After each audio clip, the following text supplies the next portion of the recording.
po, 2026, pagbibigyan pa po na may payout po tayo sapagkat hindi pa naman po lahat talaga ng senior citizen ay rehistrado sa GCash. Tama po ba?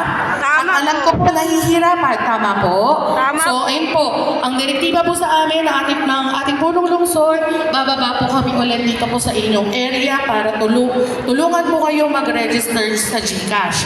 Kapartner din po natin ang GCash.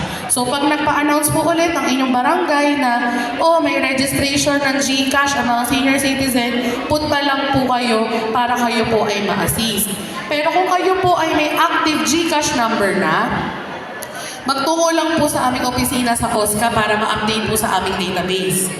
Ibig sabihin lang po, kayo pong lahat na nandito na naka-payroll, wala pa pong GCash or hindi pa po namin na-update. Pero po, meron na po tayo, January 26 po pumasok via GCash. Yung mga nakapag-update po last December 2025, meron na rin pong nakatanggap via GCash.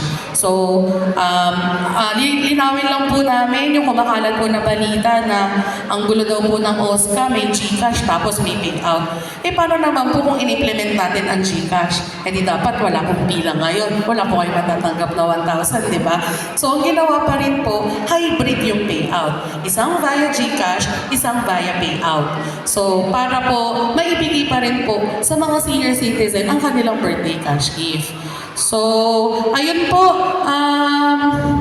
December po, no? Wala na pong ibang buwan. Tapos ito po lahat January. Sige po, i-ready nyo po yung Xerox ng ID nyo po. Lagyan nyo po ng 3 pirma, contact number. Magsimula na po tayo. Hingi lang po ulit din ako ng pasensya sapagkat kulang po yung mga upuan ng barangay pero nagre-request na po kami kung maaari pong madagdagan. So, paantay-antay na lamang po. Kung hindi man po, may mga